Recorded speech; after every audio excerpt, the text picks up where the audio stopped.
Assalamualaikum warahmatullahi wabarakatuh. Subhanallah walhamdulillah wa la ilaha illallah wallahu akbar. So yes, without further ado, right now we had the introduction stage. So after that, Madam Yang will be starting her program, which is her presentation, which will be about 1 hour. And after that, we will have a short Q&A session before we close. So yes, without further ado, maybe I'd like to talk about Madam Yang lah.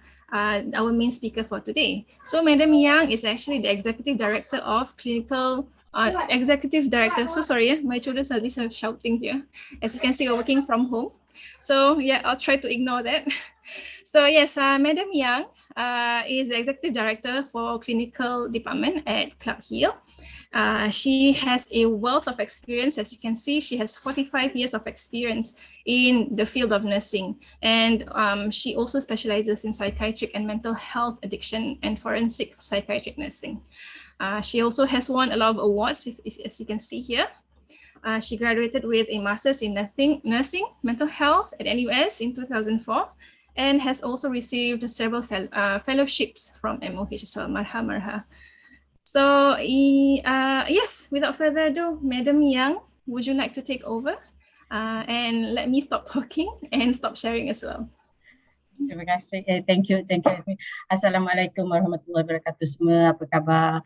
And how are all of you? And thank you so much for joining us here. First and foremost, I want to thank Perdaus for working very closely with Club Hill in terms of the awareness of about mental health awareness. And I'm so glad that we have conducted a few sessions with the children, and the feedback is very encouraging. And for your information, your children are very well versed about mental health issues. They are very good, and I think for them to know about mental health issues, all this, and then it's now is how that we can help and support them, in terms of their knowledge, in terms of to support them, knowing after they know about mental health issue, how are we to support them. Okay, let me share the screen now. Okay, right, and yeah, I think tonight, it's very interesting. I saw the flyer that stressed children, stressed parents. Because we always put the other way around. We always say that stressed parents usually stress the children. Yeah, but I think it's interesting. But actually, if you think it over, it's in a circle. It will go round and round. But then knowing about what is this stress is something that I will introduce later. We heard so much about stress. Yeah. But before that, let me introduce where I come from. Okay, just let me introduce about Club Hill. It was founded in okay, how do I go to the next one? Okay, it was founded in 2012 with the aim of assisting people, to empower people with mental health issues and challenges to integrate into the community. So we have 3 tiers. One of it is for the people with mental health condition, mental health challenges, which we call them peers. And second, usually for the caregivers, and third for the community is what we are doing here. Yeah, and we have this mission, our mission is, stigma free. That's our vision for healing and recovery, with a mission to promote healing. Yeah, and these are the services that it's in Club Hill. We have center-based rehab, and we conduct counseling, and then we have community outreach. That's what we're doing, support group, and also we have services for the elderly. Yeah. Okay, so what's going to happen tonight for this 1 hour? I just want to have introduce to you what is mental health and what is mental illness. I think it's important to know the difference, and want to choose then next to introduce you to what is stress and what are the common mental illnesses that we encounter in Singapore. I think not only in Singapore, I think other countries is something that is being talked about, currently. Mental health issue is the forefront, and people are very concerned, more so now with recent COVID incident, all this. Then we also want to know what are the causal factors, and then what are the things that can we protect ourselves so that to help us from getting mental illness. And then next we want to, I'm sure the parents are want to know how to help my children, how to support my children, and how am I to monitor them in terms of their mental health. And last but not least, then we will talk more a bit about strategies, because I think it's important looking at the people who are not well, be it children or with the elderly. The self-care is very important. This is where the self-care for us to help ourselves, so that we have some respite, some health care, knowing what can we do in order to have a healthy mind, healthy body, and then we have a healthy family. Yeah. Okay, first and foremost, we need to know what is mental health.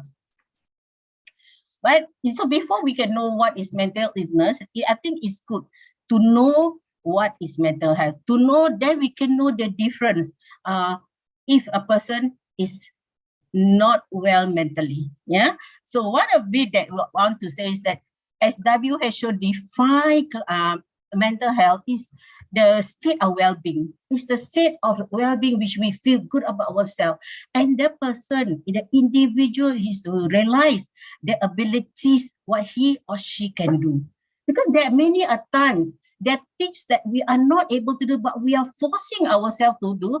But at the end, we are not able to cope with it. So to know our own abilities, our own capabilities, to how much, to what extent, or not only to us, but also to our children. Yeah, so this is very important. Instead of forcing ourselves to do something which is beyond us, forcing our children to do something that is beyond them, we are not helping ourselves. And this is where stress, all this pressure will come in. And on top of that, what else that, in mental health, that it states that we are able to cope with the normal stress of life. So what is that normal stress of life? The moment we open our eyes, we are facing with stresses. Correct or not? Right? We have to go to work. To go to work, because it's every day we have been doing it, we take it for granted. We take it, it's like nothing to us. We wake up, open your eyes, you just go to the toilet, you shower, you dress up. But this actually, if a person have difficulties to do, if they are not in the right mind, they find it is a very heavy task and it becomes a stress to them. So all these are stresses, but they are good stress. Why are they good stress? Because they move us. They motivate us to say, we have a goal to achieve. Our goal is to go safely, go to work safely, or go to school safely. And then in order to reach that goal, we plan ourselves, we set alarm, we prepare ourselves, we prepare our school books. For parents who need to go to school, they prepare, tomorrow my children need to go to school, what I need to do. So it's the preparing, these are the things we are doing. Yeah. Another thing is also be able to either to go to school, to to complete your work, to complete your assignment. If you have to go to work, you're able to work, to do your responsibility as a worker in the company, and to produce it productively and fully. And last but not least, also be able to make a contribution to our society, And mental health is important, is at every stage of life. So it doesn't mean that mental is only important for the adult or the elderly. No, it started from childhood, to adolescent, and then through adulthood. Yeah, through adulthood, even until the person can reach the age of dementia. Yeah, so it is important, and that is why I just shared that at one time I did involved with health promotion, but doing where we spoke to parents of kindergarten. They call the program was called Color of the Mind, and it is a very good program. We talk to the parents. They go to the level from nursery to kindergarten. I think that was many years back. Talking to parents how to be positive, talk in a positive way to the children, so that they in order for their own to develop the IQ, the EQ of the child, the caring attitude, all these has been put in place. And then how important it is that for the parents to know, to understand, because parents are role model to the children, and how as parents part of the program is how to talk, what to talk, and the way that how do we encourage the children in terms of play group, all this sort of thing. And that was a very interesting program, which I'm not sure whether they have started. That's way down. And recently, we do receive a lot of invitation to give talk to first-time parents. You see, now they see how important mental health. They want it to a lot of preventive versus something happened that we go for treatment. I think preventive is better than cure. Yeah, I think something that very positive. Something that I never hear this during my years of working, but recently with all this COVID thing, more so people are talking, become mental health issues become more prominent, is something that people want to talk, or people pay special attention to it. Yeah. Okay. So what are all some of the myths? It is very difficult for us to admit that somebody has a mental illness in our family.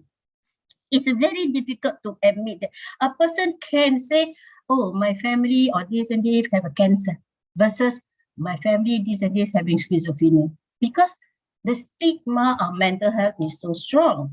And then people are more defensive to admit that the person has a mental issue, and they rather have other condition than mental illness. And these are the myth with people, and because of the myth or the false belief, and I think that it delays the treatment, for people to seek early treatment. Things like, they say that mental illness are just crazy people. They are not ill. They just want attention. So, don't pay that much attention to them. Another thing they also say, it could be the black magic or the evil spirit, or people with severe mental illness are dangerous. And research has been shown, a survey has been done by people that beyond the label. These are a group of people in recovery from mental illness, where they survey the community, and 38.3% of people agrees that, that people with mental health problems are usually dangerous. People still have that thoughts. So can you imagine, if I have mental illness, if I know the perception of the community, naturally my self-esteem will be affected. Naturally, I got scared to talk to people, or I will say, well, people want to talk to me. So that is the thing, the stigma, because the stigma either is community stigma or the individual stigma. So the person with individual stigma will think this negatively.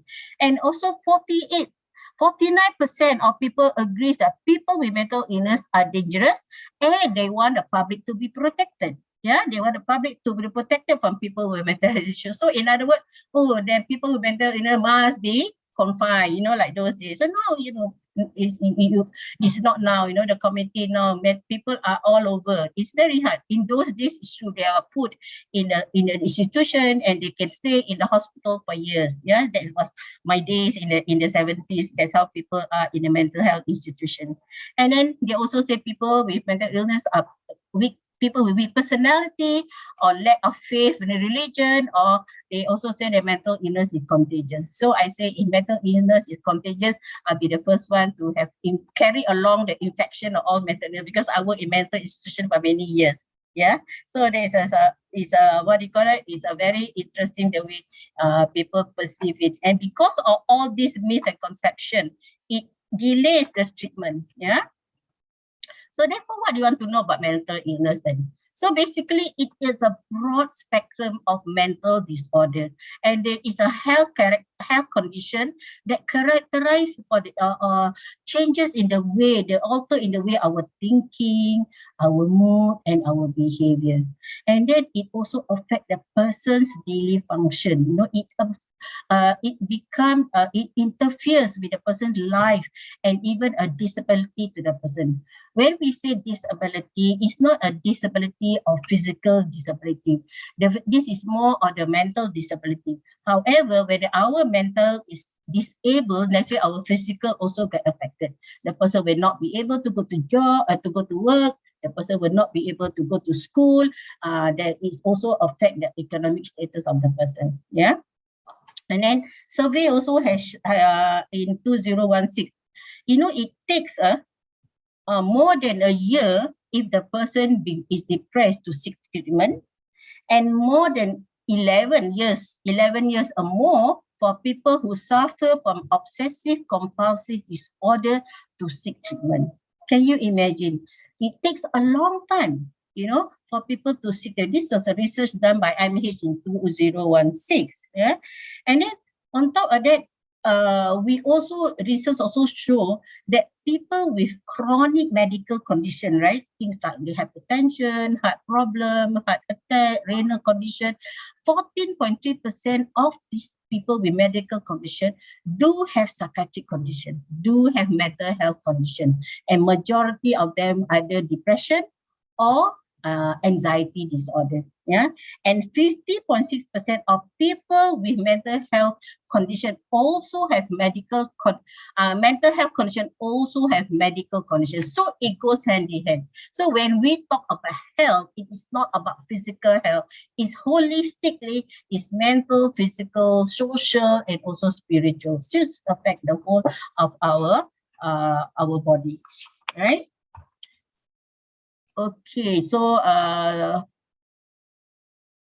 yeah, these are some other mental disorder that beside mental illness like schizophrenia, bipolar, we also developmental disorder.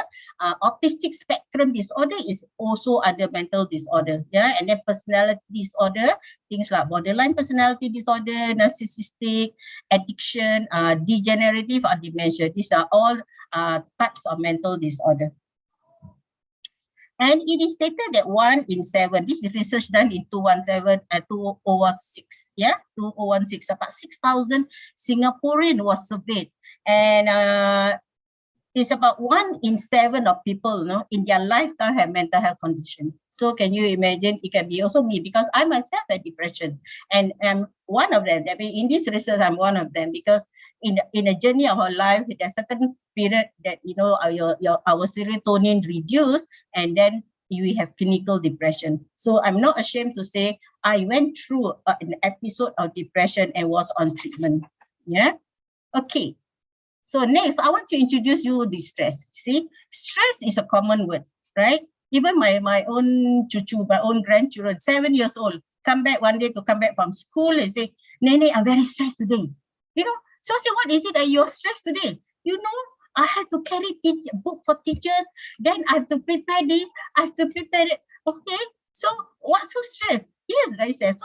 So my response is, that means that is a good stress, because you are doing something to help your teacher, right? So we have to reinforce and affirm that, okay, this is not, this is the stress because you need to carry, and you make sure that you do not drop the books, right? So you are very careful. So because you are thinking of that to be safe, and you think that is stress, but it's a good stress. You do good things, yeah?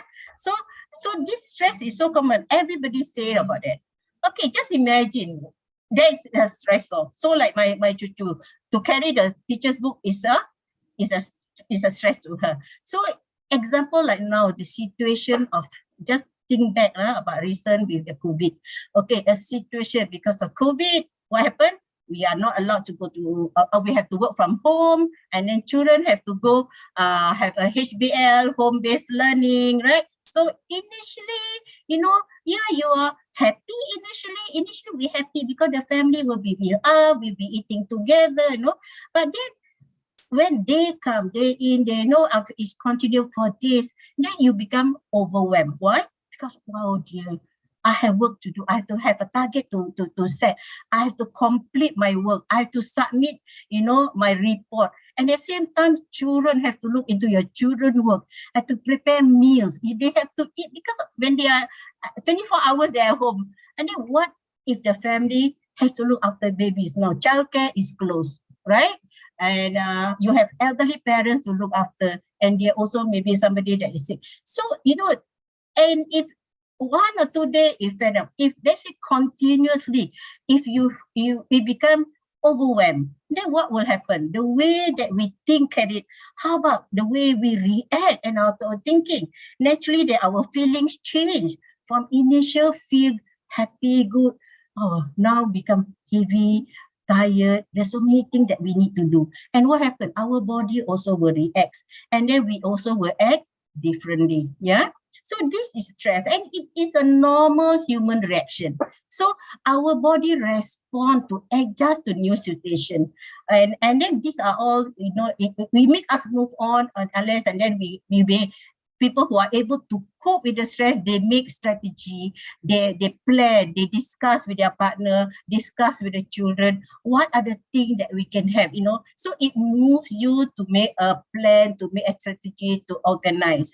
But however, it is continued, there is no help, no support, and children are quarreling, you know, and so many things, and then it becomes a problem.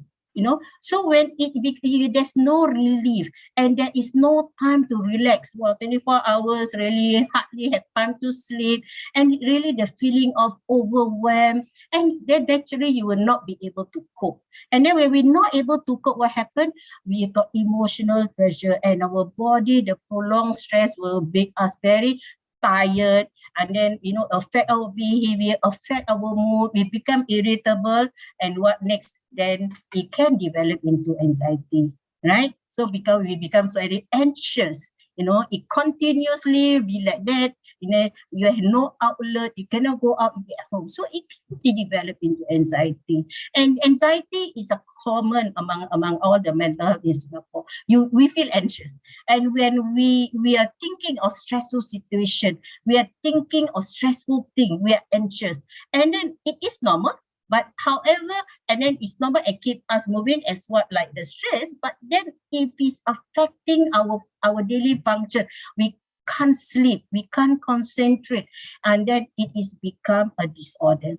Okay, so when we are stressed, when we are anxious, what will happen? Our body respond by sending messages to our brain, and then our brain will release a chemical things like adrenaline, stress, I think cortisol chemical, and all this adrenaline, all this chemical what produced for our body is to prepare us, is either to fight, to fly, or to be frozen. And that is why, you know, when people have anxiety, right, they will have heartbeat very fast, they feel the heart like palpitation, they feel the heart like feel like jumping out of the chest, and they feel sweaty, and you know, and then after that they will feel difficulty to breathe, or they breathe very fast, body very tense. And these are all has the result because of the release of all these chemical into our body, and our body are responding into that way. Yeah.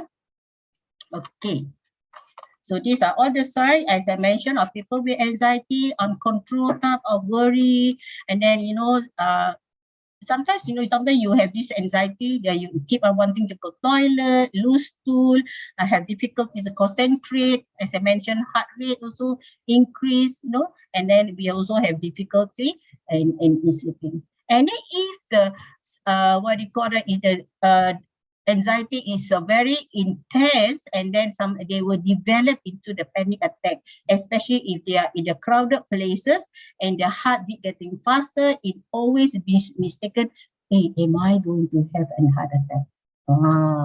So especially and then they feel the heart attack, and they keep on holding the chest because because of the constriction of the muscle, then the muscle got pain, so they think that they're going to have attack.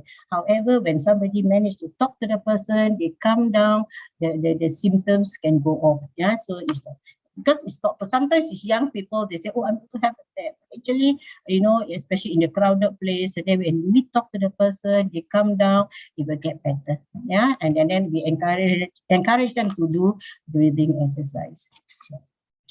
Okay, after the anxiety, then we talk about mood disorder. Okay, everybody feels sad, right? When we see our children sick, we feel sad. When we see somebody pass away, we feel sad. But the difference is that feeling sad, you know, is a normal type of emotion, but it will go off when we have somebody to talk as the day passes. However, depression will be different. If this sadness become more intense, right? And then, you know, with other symptoms, I tell later, with other more 2 weeks already, wow, the sadness getting more intense, didn't get away. You feel yourself, you know, just can't make yourself happy. That thought of feeling the heaviness in the chest, and then you really feel as if you got no energy. So once it's lasted for these 2 weeks, you need to look for professional help. It's just not an ordinary sadness. Already go to the sign of depression. And then what are the signs? Things like especially lost interest, you know, lost sorry, can I just ask, can you see the slide or is it blocked? Can see, yeah? Okay, okay. So there's a loss of interest of pleasure. You know, sometimes we enjoy, some people may enjoy doing sports, some people enjoy watching TV, but all these lost the interest. You don't enjoy anymore. And it's somehow already, you know, because of feeling so upset, the sleep also got disturbance in our sleep. Usually a person may not be able to sleep, or if they fall asleep, they just can last only 10 minutes and they wake up, they have difficulty to sleep again. So they have, you know, either they can sleep very late towards the morning. There's about they fall to sleep, but then time to wake up. And even if they sleep, they do not feel rested. They feel that still the body feel very tired. Having difficulty, then they have difficulty concentrate. The appetite, they have just lost appetite. It's not that they are not hungry. They are hungry, but they just do not have appetite to eat. Sometimes they force themselves to eat, and they just feel that, you know, it's just feeling like a sand like that. So like my experience when I have depression, I doesn't know that I'm going to have depression because I'm doing well, I'm working, every sort of thing, you know, that was, I'm already almost to the age of 60. But somehow or other, the difference that I feel that, you know, it just the mood, it just keep on going down, and the concentration is not there. I still able to go to work, you know. So people say, then I in a meeting, whenever there's a meeting, when my director asks Yang Chek any input, and you feel that the emptiness in the head, there's nothing that is registered. And I just feel that as if I feel that I'm just walking in a dark tunnel, but it's walking along the dark tunnel to nowhere. We can't see the light, you know, and the mood is just, no matter how you just try to be happy, you just cannot, it's just going down and going down, you know. But somehow or other, since I managed to understand the symptoms and with early treatment, with early medication, and it helps. And one of the things that help most when a person have any mental health concern, especially depression, is exercise. And that's the time I pick up a lot of exercise, be it swimming, be it aerobic, wherever, walking.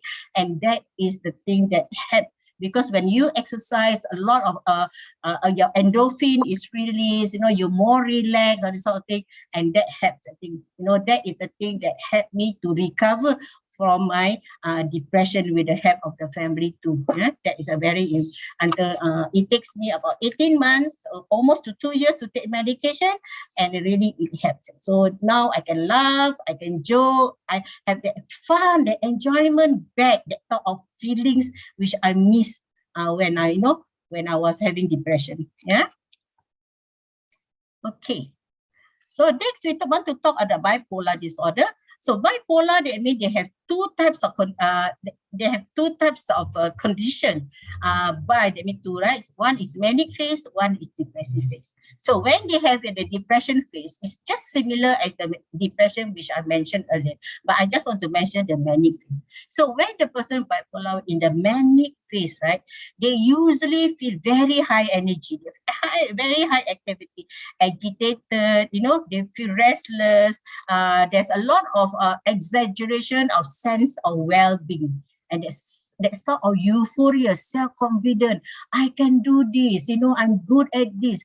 And so much so they are so active and they do not need to sleep. And then they become very exhausted. Yeah, and they become over talkative and they're having the racing thoughts. And people usually in the manic phase, they are very creative. They have a lot of ideas, and they have, because of this, a lot of ideas rushing, right? And sometimes before one idea could finish, another idea. So we call this racing thoughts, and sometimes it goes at the flight of ideas. You know, it can become irrelevant. Yeah. So the depressive phase, there will be a period manic, and there's a period of depression. It doesn't mean that morning I have many, afternoon I got depression. It doesn't work that way because bipolar the word has been misused. Oh, I have bipolar, and in the morning I saw it, and I think I got bipolar. A lot of people come to me and tell me, I think I got bipolar. Okay, tell me what you mean by you have a bipolar. In the morning, I feel so happy, so good. Then don't know why in the afternoon I feel so sad. This sort of thing. So there must be a reason for you to be sad, something that triggers you. So it doesn't mean that we straight away diagnose ourselves having bipolar. Yeah. Because and then in between of these phases, they are normal, they are okay, they just like you and I. They can go to work and then or they can go to school only when they're not well. People with bipolar usually they like the manic phase, but the manic phase that's controllable, but it become affecting their daily function, then it will not be they require admission because they become hyperactive and they use a lot of energy. Some of them are very exhausted and they can be very, very noisy. Yeah. Okay. Am I very fast? Okay. Speed all right? Okay, yeah. Okay.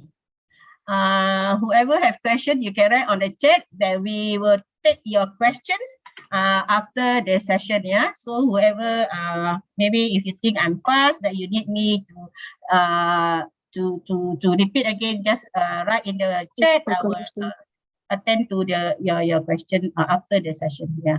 It's not bipolar. Yeah. So next we want to talk very active. What we want to talk about schizophrenia. Schizophrenia is another serious mental health conditions. Usually it includes the hallucination, delusion, and disordered thinking, and their behavior that impairs the daily function. Yeah, and then okay, the symptoms is that bipolar people, you see, they one of the positive symptom they have is very common is hallucination. They hear voices. So they hear voices. The voices it can be one voice, can many voices. To know whether they are having voices, the voice doesn't come from my head. The voice doesn't come from my heart. The voice coming from somewhere, usually behind the ears, is nothing. There is nothing but the ears is from external, out of the ears. So this is the difference. If somebody say I hear voices, so you want to know, so you hear voices, where do you hear the voices? Is it inside your heart or from the head? Sometimes it's our own thoughts. Sometimes it's our own thoughts we hear voices. So there's a difference. For people with schizophrenia, the hallucination, not only they affect the hallucination affected 5 of our senses. Okay, majority is the hearing. They can also affect the smell. Sometimes they say they smell gas they smell all funny thing. Mostly they say they smell gas. And then taste. You see, sometimes they feel this, say taste. Another is taste, skin. Okay, they feel something crawling under the skin. So I have this lady. She is having schizophrenia, but her symptom is mostly on the skin. So she always feel that her skin, especially the face, having sand. So most of the time she will go to this facial, right? To do the face. To do the facial, or sometimes she will buy something to rub the face because she feel that crawling small creatures, insects crawling under the skin, and sometimes she will take sand to rub over the face until her face all become very red and very broken skin because she feel the insects is crawling there. That is the hallucination she presented. Yeah. Another one is the people, if they are withdrawal from alcohol during the withdrawal phase, they also have this tactile hallucination. They say bugs are crawling under the skin. Yeah. And then another is delusion. Delusion is a false, unshakable belief that is not true. Very common one is paranoid type of delusion, where people, one of my clients, when we go in a home visit her house are also dark. All the windows are been covered with cloth, and all the little holes in the window all be stuck with all rag, So the question we ask, what happened? Why do you need to close your windows? Oh, my neighbor upstairs, if we don't close, they pipe in gas. They plan to kill us. they are sending people. So now before they cannot get into our house, they put in the gas so that all of us will die. So this is all the false belief, and they are very fixed about it. And then some of them say the food is poison, they doesn't want to eat, and or they may say the government sends spy, all this sort of thing. So these are some of the delusion that they have. Some of the just shared some of my experience where a lady who think that she's the wife of a prophet. Okay, she said that, oh, I cannot talk, and I'm being forbidden to talk. If I am to talk, I'm going to create a lot of sin. All the sinful words are coming out from my mouth.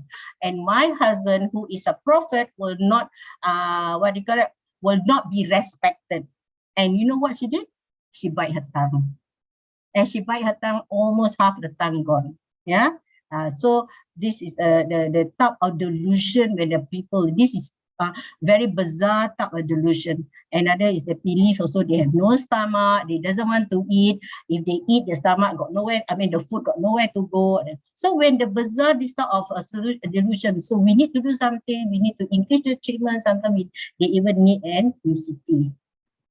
And other symptoms for schizophrenia like disorganized speech, they are talking to himself or herself, irrelevant, their facial expression also can be, no expression, very blunted because of very restricted. They can cry and laughing to themselves. And the thing is about the characteristic of the negative symptom in there is they have that lack of motivation.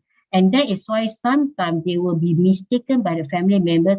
Hey, why are you so lazy? Why you don't want to get up? Why can't you shower yourself, clean yourself, change your clothes? So they will be labeled as lazy. But it's the characteristic of the condition, the negative symptom of schizophrenia that make the person like that. That's why when the person suffers from schizophrenia, we want to encourage them for early rehabilitation. And most important is to encourage them. The basic thing is their daily activities. That means their showering, their personal hygiene, all this they will not be interested to take care. So these are the main thing normally we push them. So if they are able to take care of their personal hygiene is one step ahead. Yeah. So usually we always push them first. Yeah. And that's because of the negative symptoms of the condition. And just for your information, the schizophrenia is not a split personality, and it is also not being possessed by demons. So a there is no condition in mental health as split personality. Usually, people with split personality actually is another condition where we call it de-association, when the person have an intense type of stress, or maybe during PTSD, post-traumatic stress disorder, they sort of disengage themselves to be another person. So that's not the split personality. So in mental health, there is no diagnosis on split personality. And this is one of the common words which people use. Okay. I want to show you this video on schizophrenia.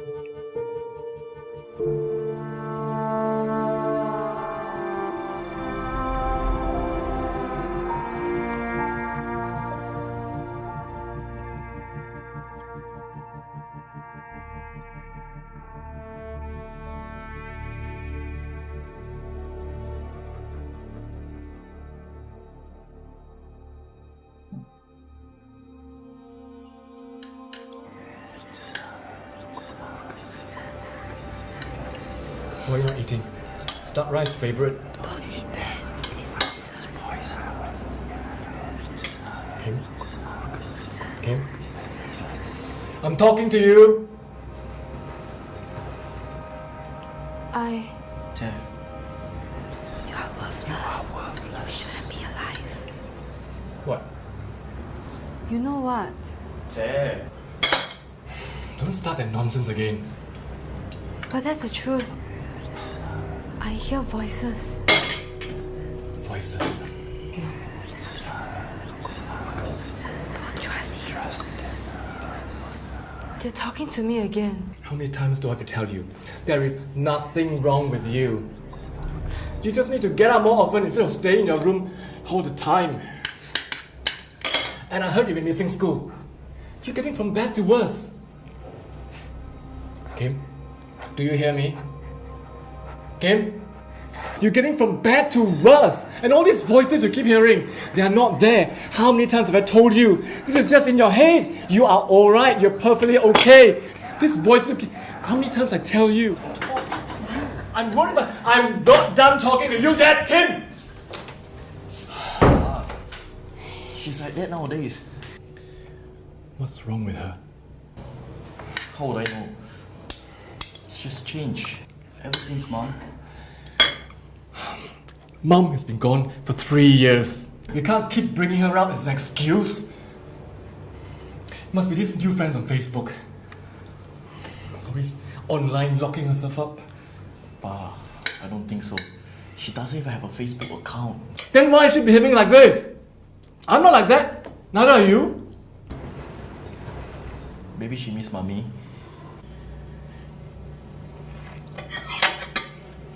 Rubbish.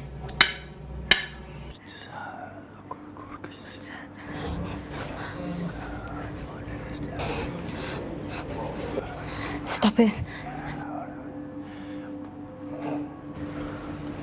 Che, Go away. Che, Just leave me alone. you should know that, Pa, he was just trying.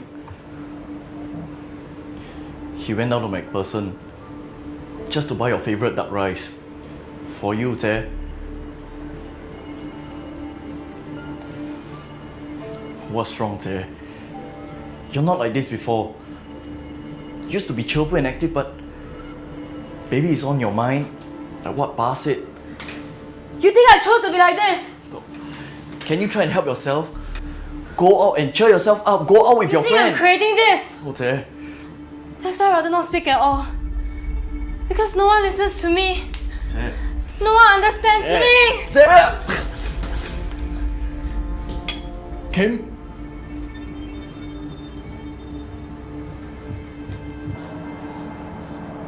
Che! What are you doing? Pa!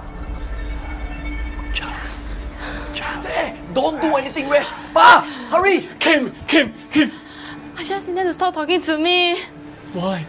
What's wrong with you? Is life so bad that you want to kill yourself? I just need the voices to stop. This again. This doesn't make any sense. Kim, I just need the voices to stop. listen to me. Stop acting crazy. Stop acting crazy. Stop! She needs help, can't you see? You can't wish your way now. Pa! She can't help herself now.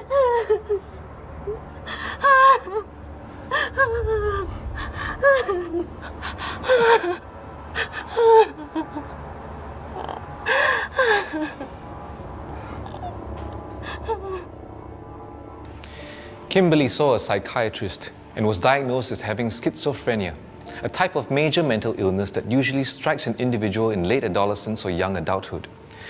A person suffering from schizophrenia usually experiences changes in behavior and perception, hallucinations, a lack of drive, as well as having distorted thinking that causes a person to lose sense of reality. Nevertheless, it is a highly treatable illness, especially if treated early. If you think a loved one or a close friend might be suffering from schizophrenia, please help them to get medical advice.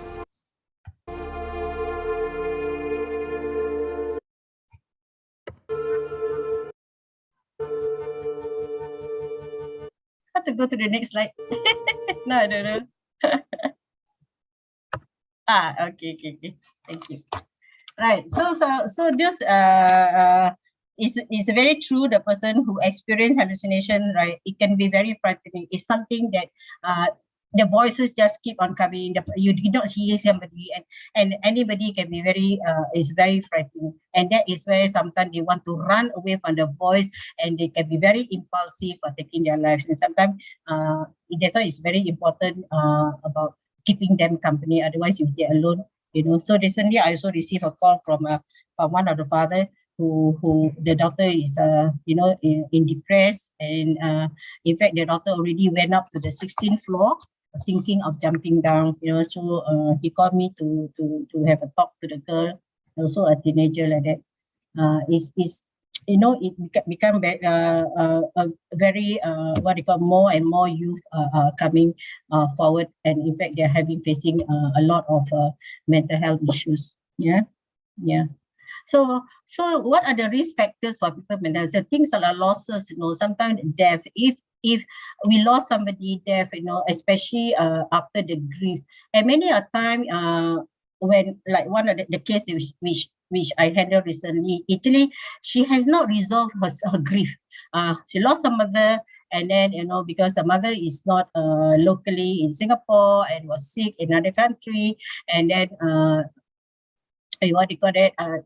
Did not work the grief, did not after that did not even talk about it, how nobody want to talk about the mother, the late mother. After that she just occupied herself with work, with studies, and then it's like putting it aside. So when the losses, we do not talk about it, it's really the grief, you keep on thinking that, don't want to talk about it lah, no point talking, what for you think already gone.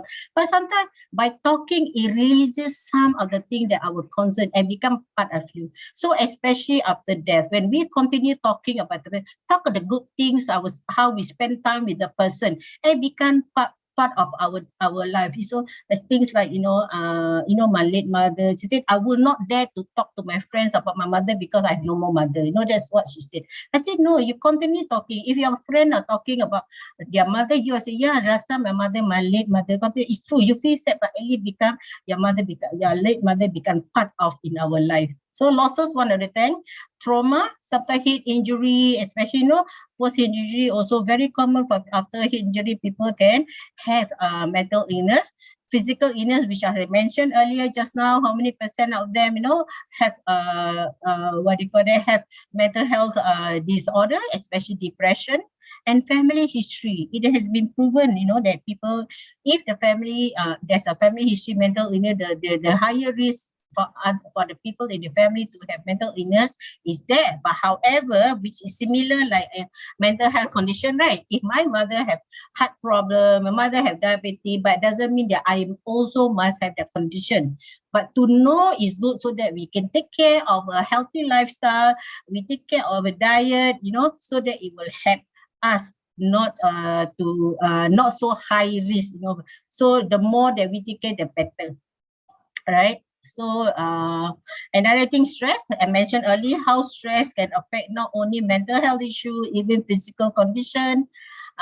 Recently, I have somebody she's really stressed in terms of work, sleep very few hours, but the work and the stress is so intense that affect her physical health, that she is affecting her heart. She didn't even realize that, even because she had a sudden pain in the chest with numbness in the arm, and she collapsed. In fact, when she goes to the hospital, the doctor say lucky. In fact, I would say she almost going to lose her life, because it's the stress is so severe, it can affect her heart. And they really have to resuscitate her with a urinary infection, because the whole body system just give way. So it's very important about self-care. That's why about knowing yourself, your capabilities, taking a break, knowing we just cannot force our body to continue with the work, forgetting that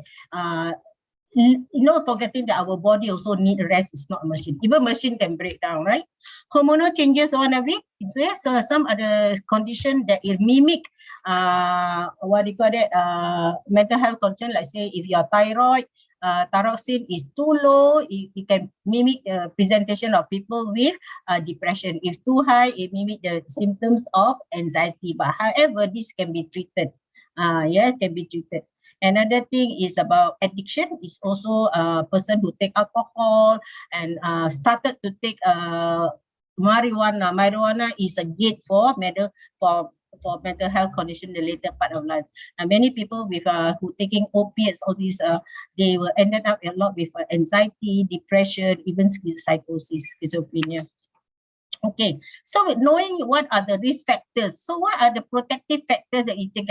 So be clear our aim in life, reduce our expectation, do what we can do. You know, we have a direction in life. Healthy lifestyle, very important. As I say, exercise. We do not need to have expensive food as long as the food is balanced diet, have more positive outlook, seek help early. Another thing, be gratitude. You know, be gratitude. Even if I have a condition, I still have my work. I still have my family. I still can walk. So gratitude is something that keep us be thankful. What even though if we have a condition, that we still can lead our normal life. Yeah, and having good relationship with friends, colleagues, and family. So in terms of approach, right, we approach to the biological. So because the condition had to do with chemicals, so it needs to have medication, you know, and then ECT is one of the treatment, especially if if the medication doesn't work, ECT will be the next level. But usually before ECT, usually the doctor will take consent and approve. No? Next is the psychological, where it's psychoeducation, counseling, some breathing exercise.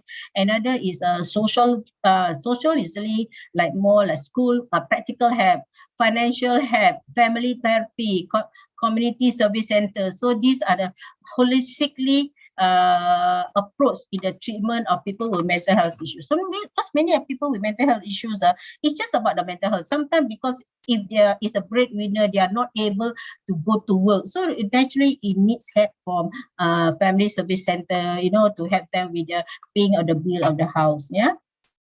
Okay. So now let's spend some time with the monitoring of our child's mental health.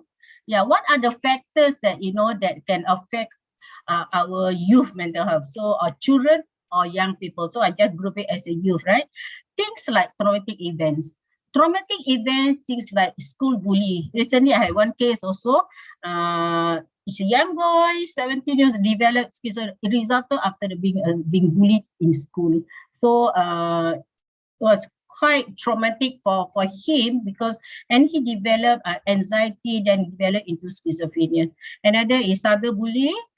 Family violence, also one other thing, if the family is very dysfunction, every day there's a quarrel, every day is a fight in the family. We think that our children may not know because these are adult issues. As young as how young the children, they can sense something not right in the family because the environment, the noise, the talking of each other with the voice loud, all this. The children, because it will be registered in the mind. It will be registered, and this is how they will perceive. This is how relationship is to be like, to talk loud, to talk all the words which not supposed to be said, because this is the word commonly they hear at home. So to them, this is the common words, and also a common to hit each other. It's common to bully each other because it's how it's happening at home. Yeah. And then neglect also another thing, instead of giving attention, neglect, when the child come to you, ask you something, and then you say, enough lah, today mama very tired lah, can you go inside the room, instead of attending to the child. Yeah. Changes such as moving house, right? School, change of school, birth of new siblings is also can be one of the factors. My early days, right, that was, we all know, you see, we thought this child psychiatry now. In those days, we already have child psychiatry where children need to be seen by psychiatrists. I remember when I joined, that was 1970s, that time we have this hospital at Siglap, Telentek Road.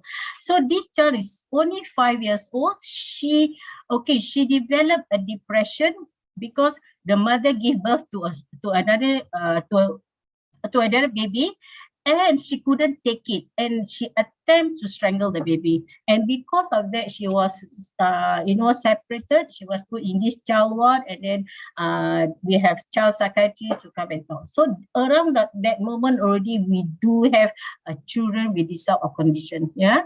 When the child starts schooling, initially they were happy to make friends. Some will be anxious, unfamiliar new school environment, words from friend, remarks from friend. Some children are very sensitive. and they will come back at home and they will tell you. And it is up to us how that we want to sort of reaffirm with them, to explain to them, what are the words. Example like my tutor say, Nini, this boy say no, I'm a loser. And she couldn't take it, the word. How can she say I'm a loser? I'm not a loser.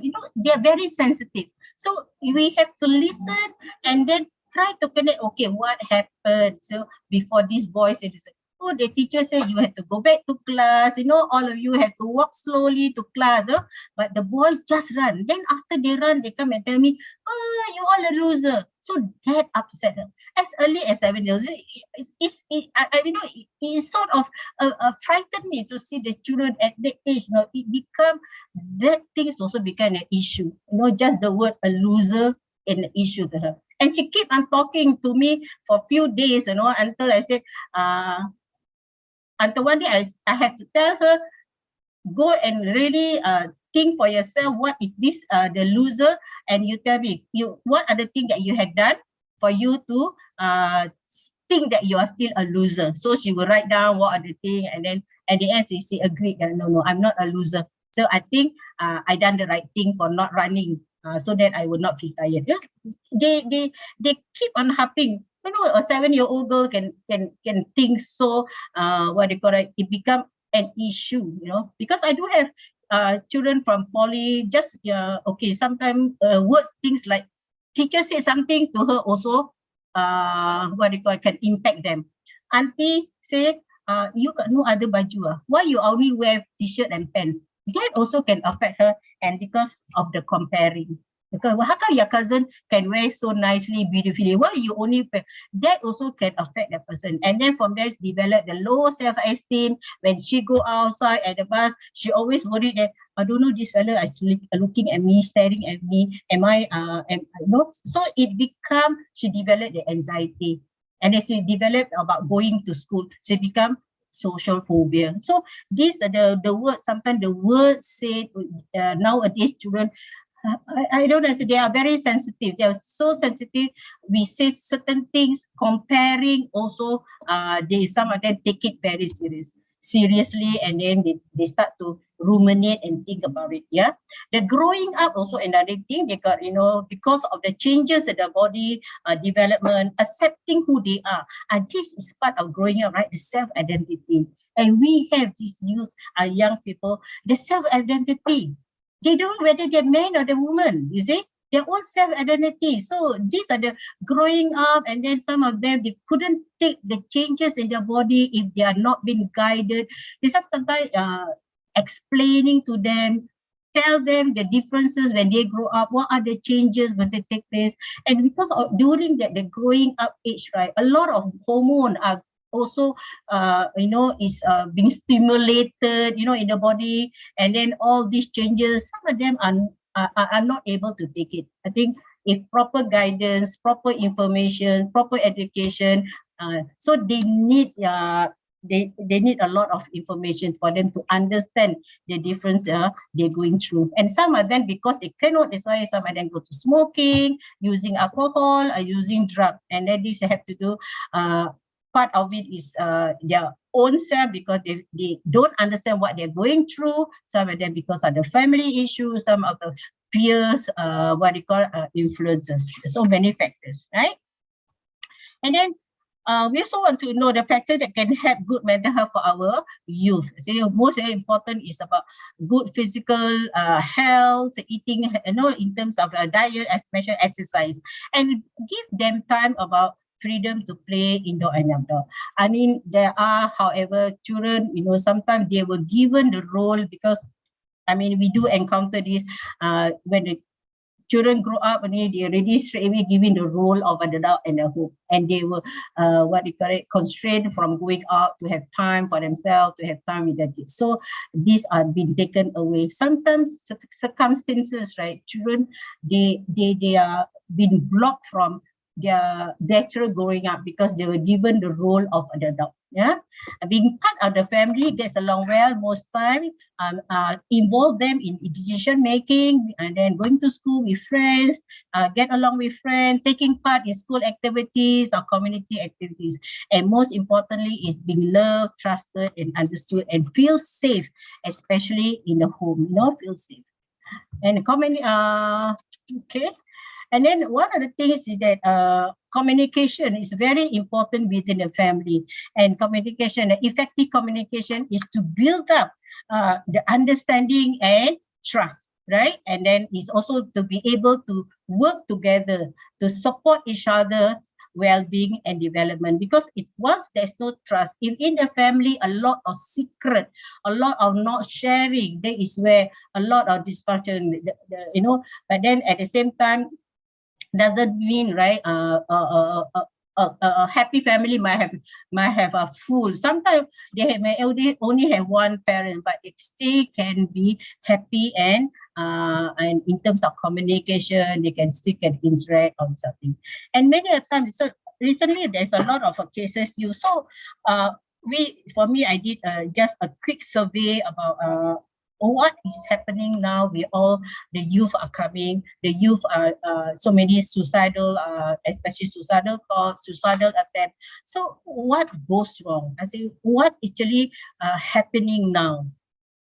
And so first and foremost, if you look currently, right, because of the COVID, and because of the COVID, a lot of time most of the time we are at home, we are not allowed, and the more we are, being staying together, we get to interact more in the family. And not everybody can interact well in the family. And that is where a lot of disharmony, a lot of unhappiness among the youth. And then with the social media, the open freedom of thought, and the words they use, the trend of the word used is so different, and some of the parents or some of the other would not be able to accept that type of communication, the way they interact. So because for the parents, we always take what is being taught to us by our parents. So we have to really open our mind that now the youth, they are so different than our time. We have to be in line with them, we have to really understand what actually is happening around with the social media. And they always think that this is influenced by social media, influenced by the TV, by everything, and that family is had to be like this. So if their family is not supporting, if there is no interaction in the family, they also confused. Here, one thing is family is supposed to be like this, but then how come my family is not like that? And then they try to compare with other friends, and then that is where the self-esteem affected, the self-confidence is affected, and that is where they confused with their own self. Yeah, so these are the sad part is happening in some of the youth that we are handling. And even IMH has reported the number since COVID, the number of youth registration in their hospital is on the increase. Yeah.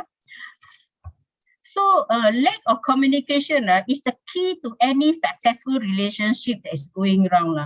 So to be an active listening, to be able to interact, we need to listen, right? And then to pay the attention, showing how that we are listening to them with the good eye contact.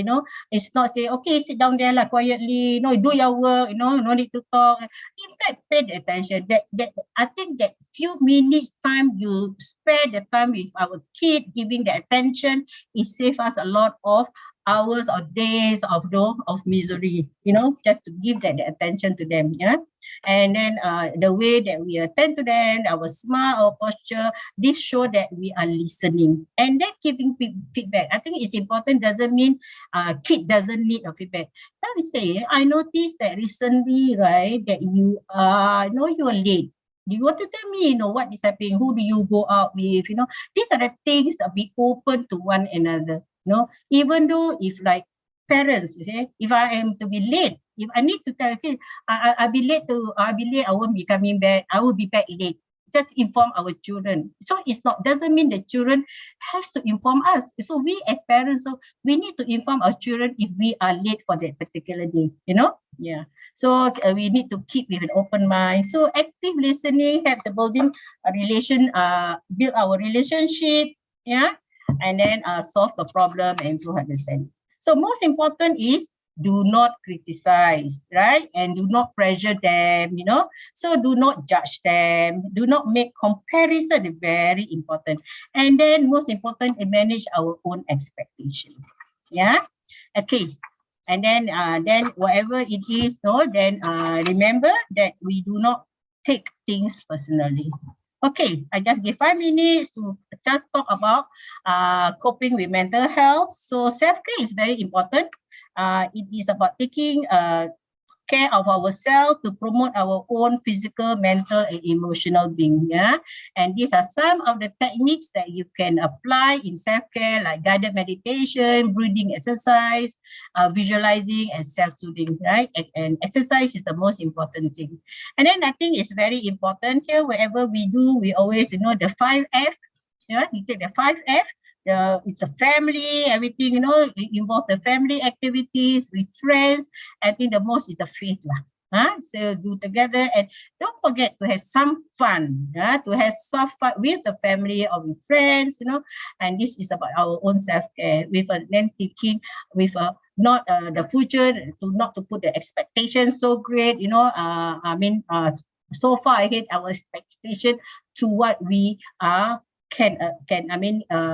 the expectation that we can achieve, expectation that our children can achieve. Sometimes we put too much our own expectation onto our children. I think this is something that the children will get very suffocated with our expectation. Yeah. Okay. If even though the children may not be good in study, yeah, if they make a little bit improvement, no matter what, a praise and compliment is very important. Yeah. Okay, with that, okay, these are all the information for if you require, but about Club HIP, right? You can get on the website, right? And these are all the headlines. With that, thank you. So I'm open for questions. Yes, how do I manage interact discipline with my preteen child if I feel observe that she may have split personality or bipolar personality? I think as I mentioned, right, there is and how preteen 10 11 years old, 10 9 years, yeah, preteen that age lah. Yeah. So that is a playful age, right? So it's very hard for too young for us to diagnose anybody with split personality, bipolar. Yeah. So it's too young because they are growing up, right? Usually, we do not want to diagnose the person, the child with this type of condition. So whether the person is hyperactive, or whether the child is having some conduct problem. Yeah. So most important is talking to them, do things together with them, right? So they may have if the child is active, we may want to engage him or her with the work together with him, and that is where showing that we are paying the attention. A lot of require a lot of our attention. And another thing is about when our children are studying, off of the TV lah. If the children are studying, parents are watching TV, will not be the good lah, because we are enjoying, then they were not paying the attention. It's good when they study, we are also study, sit there with them, whether we are doing anything, not doing, at least you take a bag, newspaper to do reading, or or do something, with them, guide them together. It's about working together, and this is not the one-off thing. It has to be consistent, yeah? We have to be consistent. We cannot, that one day we sit down, we expect our children to change. No, there's no way that way. It has to be consistent. Another thing about children, can tell them, talk with them, not talk to them, talk with them, and ask them and not so much of nagging lah. This is very, because this is what the feedback when we are handling with you all this type thing. What is it happening? They will say, you know, sometimes they say that they just close their ears. There's just something to say. It just implies that either the house is noisy or, you know, nagging, you know, this sort of thing. Yeah. So most important is working consistently with them and to show them we also interested to help them. We are supporting them. I think it's very important. How to boost my child's mind such that it can absorb what she studies, how to keep my child's mind healthy, what can I do for my child to love studying and to make her study on her own, okay? But I do not know how old is the child. Children, usually we always instill them when they're young, okay? Okay, still not late, right? Still not late. As I mentioned, consistently look for something that is interesting. When they read book or when we read book for them, how that we want to to narrate to them with the activities, you know. So we as parents, right, we have to be creative. Frankly speaking, it's not easy because, frankly speaking, let me share. My son is not the smart one, you know. My son, I mean, he's a very slow learner. So it is very difficult, let me tell you, very difficult to get him to remember anything. So anything how I do is that, I know he's still not, until now, he's still not that smart, but he still, at least he managed to go through his education, yeah. So it's like activities, everything come with activities. And sometimes as I wash my clothes, right, I would just take a hanger, then I put two that, you know, cloth peg. So it's, you know, that sort of thing. Okay, now I got two, so put it two. So that sort of activity, you just have to be creative. But now there are many things, you know, in the market we can use. But don't waste money. But sometimes we can use what we have at home. You know, we can use, you know, to teach them, make it creative. So children, you just stack them with books in front of them.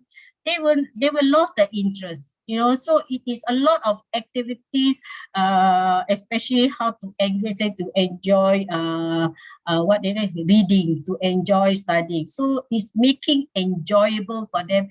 It's to make it, not to make a chore, you know. If you don't make the chore, because study, you don't study, you never pass. So the word is, you study is to pass. If you study, so if it says no, you study, you get know something, you know. If you don't want to eat, then how your brain going to grow? You need to take vegetables. Otherwise, your brain cannot grow. Then how you can remember? So you link it up, you know. If you, that is also science, you know. And then, you know, like my son, frankly speaking, he has no ambition. So his interest only what? To follow the rubbish truck, you know, standing outside that. So that is what he said. I want to work like that, you know.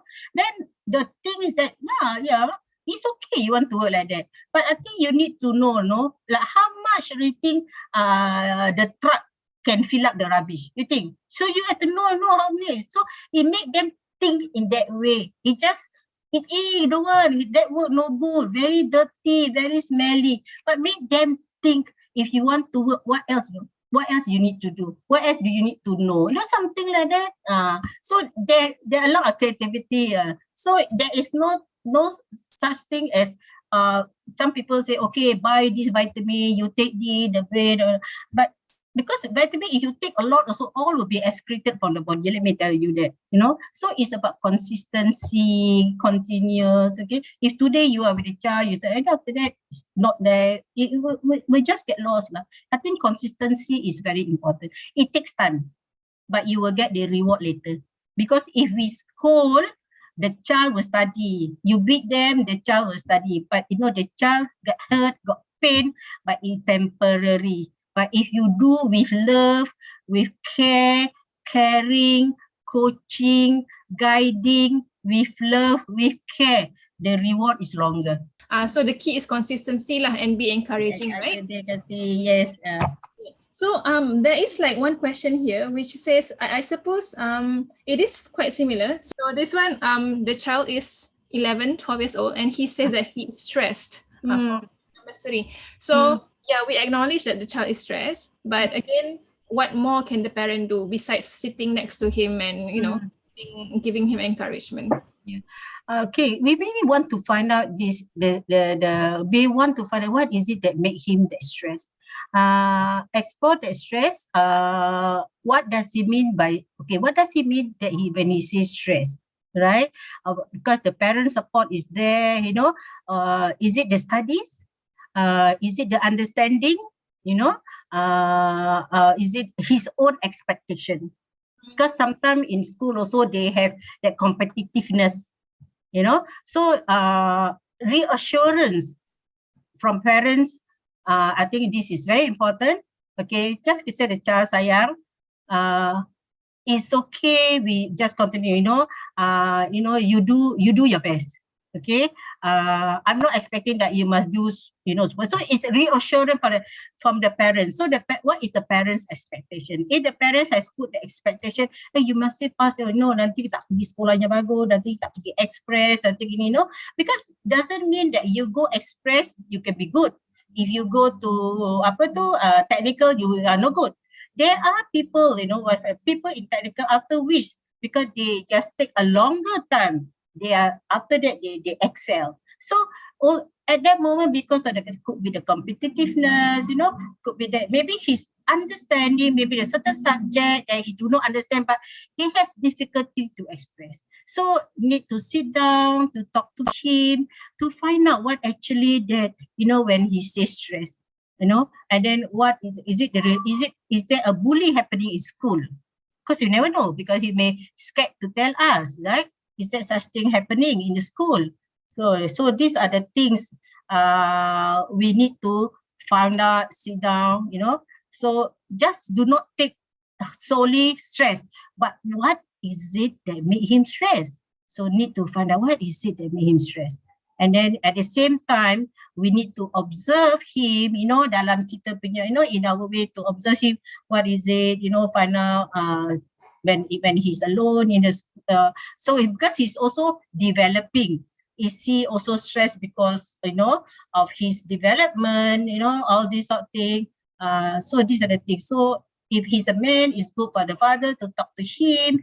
If it's a girl, it's good the mother have a quiet time with her, that will be one of the things. And relationship building lah. Relationship building, the trust, it could be a man issue, it could be a woman issue, because PSA consider they are growing up, they are young lady or young man, you see. So respect, another thing. Respect is another thing, because they need the respect. Don't just anything openly say things could embarrass him in the family.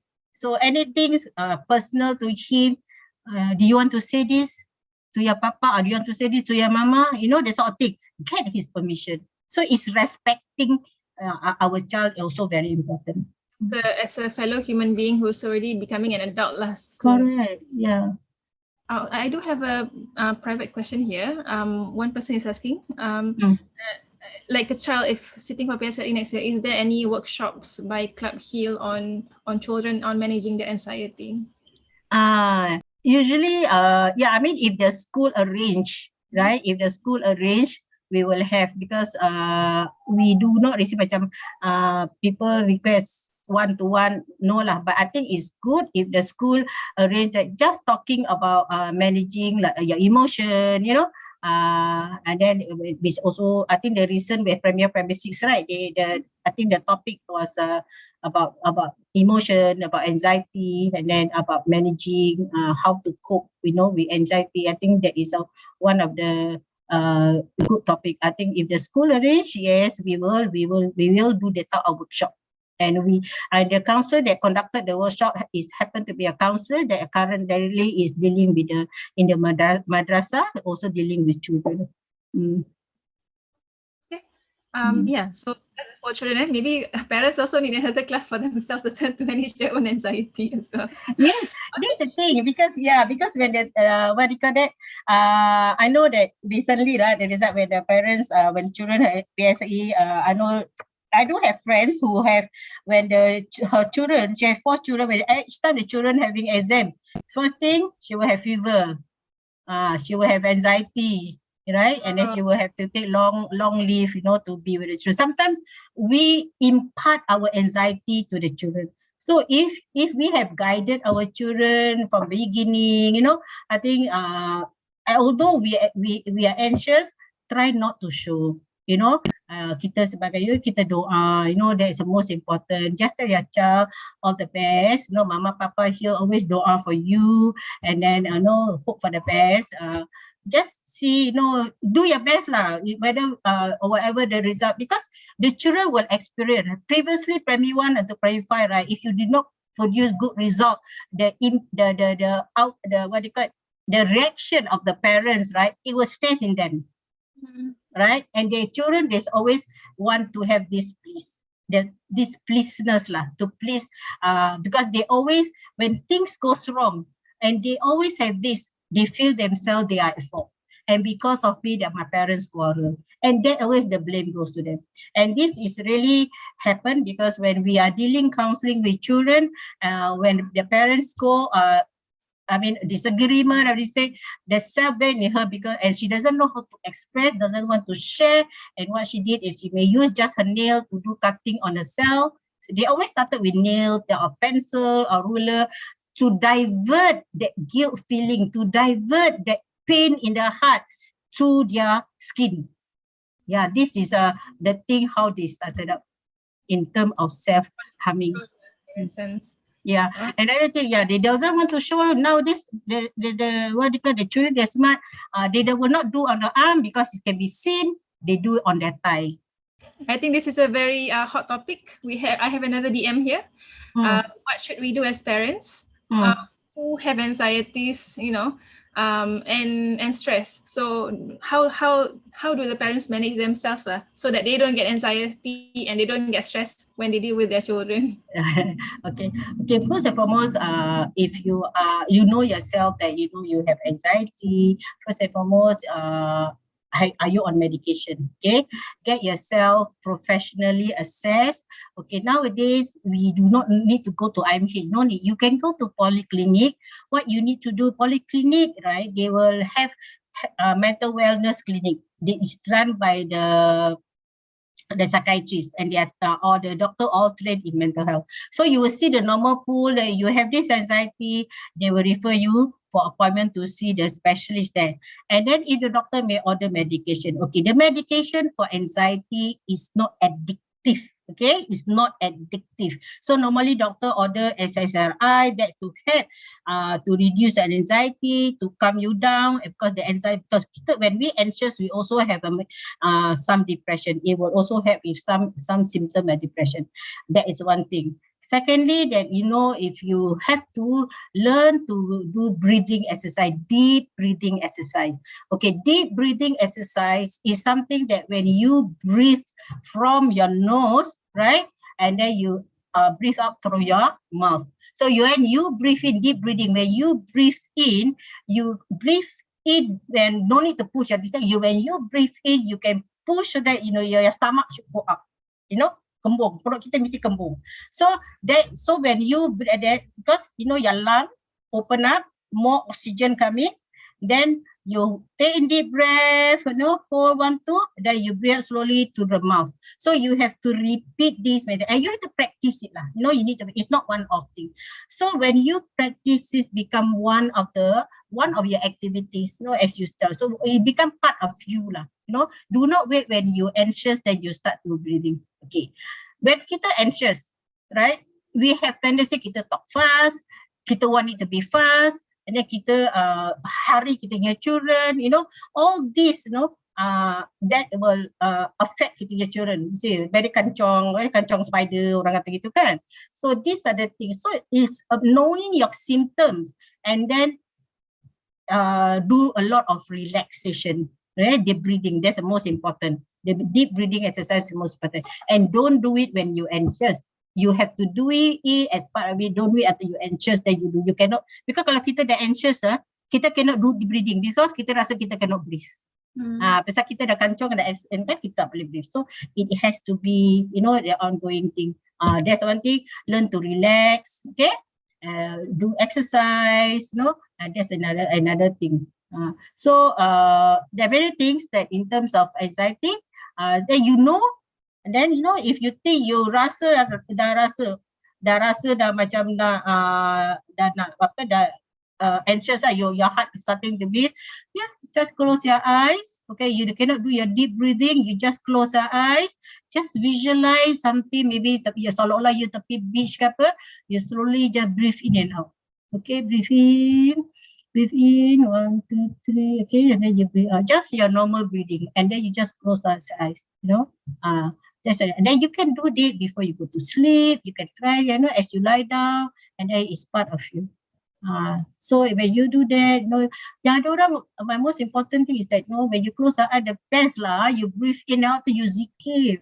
As you zikir, to you breathe in, you insyaAllah. That's how I because when I have depression, I also have anxiety. Okay, my anxiety also the same. Similar like other people have anxiety. Sometimes when I want to go to work, that is the time I want to go toilet, you know, and then I will lose school like that. Then one day I was at the bank. Okay, I was at the bank. I was only the third person to go to the counter, but the anxiety suddenly come. You know that suddenly feel anxious. Then you know when you feel the anxious, kita rasa nak pergi toilet. Wah, macam mana ni? Sekarang dah nombor 3 ni, aku nak pergi toilet. Sama ada, that is where your body know whether to run to go toilet or now you miss the queue again. Otherwise belakang ramai orang. So that and then you already feel jittery, then you breathing already affected. Your heartbeat so fast, you know, you already so very clammy already. So that's already that's it. So the only thing I just close my eyes. Okay, I say I just focus. I just imagine myself at the beach. I just breathe slowly. You know, or I was holding something, just breathe slowly, slowly breathing. Yeah, so slowly breathing, and then my turn to go. Then bila dah sampai kat counter tu tak ada pula anxiety, you know. So this is the thing. This is my own personal experience. Yeah, but that is the good thing. You are aware that you have this. Then if you are aware, actually, you know the 3 A's. I always like the 3 A's. The A is acknowledgement, right? We acknowledge that there is a condition, things like anxiety, and we also acknowledge that, you know, it can happen to anyone. Then the second A is accept. If we know that we have this condition, are we accepting it or not? If we are accepting it, that it can happen to us, then the next A is to take action. To see doctor, to take your medication, take care of your health, you know, do exercise. Because sometimes kita terlalu busy, terlalu worry of this thing, then kita forget them. So remember 3A, to acknowledge, to accept, and to take action. So these 3 things, if we, whatever condition kita ada, kalau kita believe in these 3A, insyaAllah, if you cannot accept, that is where there will be no action. And then kita expect to be better, kita expect people to understand us. There's no such thing. So the acknowledgement is whether you're feeling anxious or stressed, acknowledge that. Then Yes. oh yes, I am anxious, I am. Then you try to okay, Yeah, so that's the PR. Okay, so we are actually nearing the end of the session. I would just maybe like to ask one more question before we close, if that is okay with you. Okay, so this is actually one question, which is lama dia tak keluar kat sini lah. I don't know why lambat. Okay, it's about 2 questions. I actually managed to get it into one. So it's about cultivating mental wellness for younger children. Okay, I will just read the question here. How do we cultivate good mental health from a very young age? Let's say toddlers, like when your child is like 2 years old, 3 years old. So how do we cultivate good mental wellness? I think most important is the parents lah. Kita sebagai kita, because children follow us. Okay, children see what we do. Children see how we say, they register. Sometimes we always put them aside thinking they do not understand. Children understand. As young, how young they are, they can understand because they can sense for the voice, they can sense everything. So if we are practicing, if we want our children to grow up with a healthy body, healthy mind, is we practice it. Right? When we practice what we want to do, then our children will follow. Right? But if we are not practicing it, you expect our children to be straight away to be with good mental health is impossible.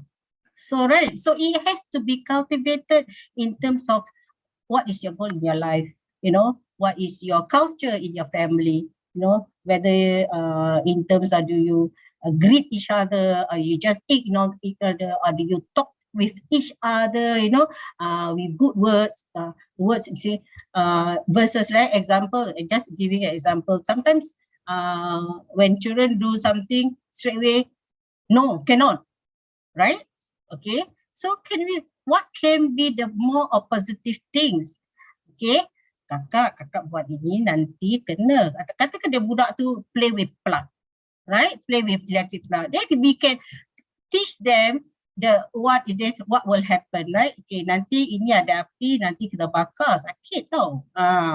So it's about communicating. I think very, very important about communicating and talking in the positive tone, talking in the positive way, right? But still at the same time doesn't mean we give in.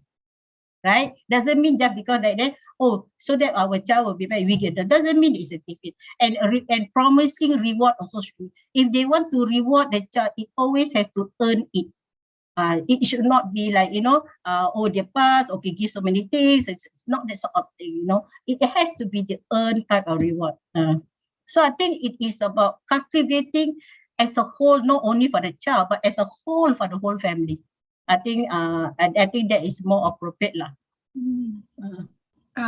Thank you so much for that. I think I learned a lot of new things today. Oh, there's one question here. Yeah, is it depression when you felt triggered every time on your children's smallest mistakes? You see?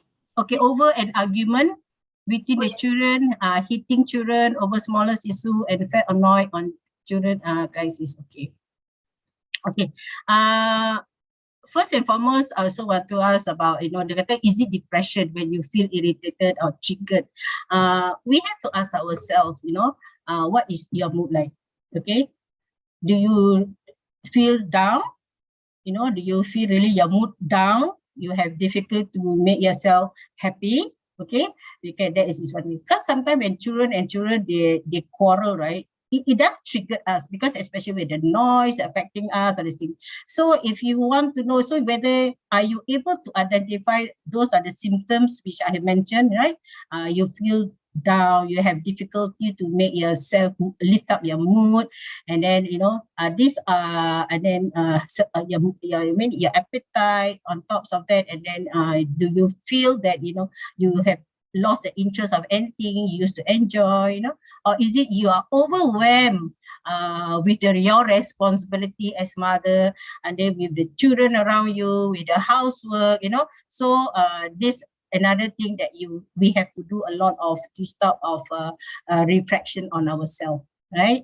So I think sometimes it could be it's not the clinical depression. It could be because the reaction of the surrounding, of the noise, tak berhenti budak ni gaduh je, that type of thing. So you are tired. Do you want to take a break? You want to step back? So maybe you want to talk to the husband. That sort of thing. So and then also to know how many children, smallest, semitic. Sometimes kita punya own irritability, something that something how to say, something that has been bothering you, that bothering us, that we have not been able to resolve. Is there something? So that is one other thing.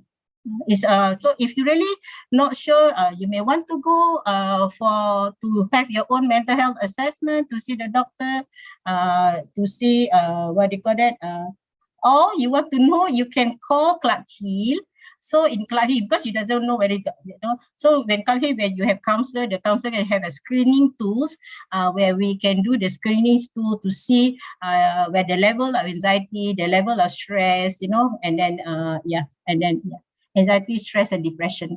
Yeah, we have a scale for normal people to do. Yeah. Would I ask for any person who wants to contact Club Hill, just call the hotline first and then they will be contacted afterwards? Would this be like subsidized care? Okay, Club Hill is a charity organisation. Kita tak charge lah. So only registration for $10. But unless if the person having financial difficulty, we also waive them. So subsequently, all counselling or whatever is free. No charge. Only the $10 registration fees only. But these are for adults lah, not children, right? We take 18 and above. Inshallah, because there's a new program coming out, which I think because of the youth, I think the youth program, but we have not started yet. So we may taking from 19 below. There's a new program lah yet to start. Yes, I have to start yet. Yeah, I have yet to start. That's a new program is coming up based on the proposal by our Madam President. Alhamdulillah. Okay, so I'm so happy that Club Hill is doing a lot to help with mental health in our community, and even then expanding for our own children lah, inshallah, for those children who need help and for parents who acknowledging and accepting that lah, to take action, right? The 3 A's. Yes. So, inshallah. Alhamdulillah, inshallah, with the support of the community, at least there is avenues to get help in the community lah. Alhamdulillah. So we've gone past 10 o'clock now, and I'm sorry that we have to close the session lah. It has been so invigorating and very full of information. So I wish to thank Madam Yang for her time and for her expertise in helping us to share with the community on mental health. And I think this is not the last session that we have with Club Hill. Inshallah next year pun ada lagi lah, right? So I think in closing this session, I'd like to thank again Madam Yang for her time and for her expertise. And yeah, so we'll see each other again. And before we close this, so let's read dua together. Tasbih kafarah and Surah Al-Asr. Bismillahirrahmanirrahim. Subhanakallahumma wa bihamdika. Ashhadu an la ilaha illa anta astaghfiruka wa atubu ilaik. Surah Al-Asr. Bismillahirrahmanirrahim. Wal asr innal insana lafi khusr illa alladhina amanu wa amilus salihat. Wa tawasaw bil haqq wa tawasaw bis sabr. Wassalamu alaikum warahmatullahi wabarakatuh. Thank you so much.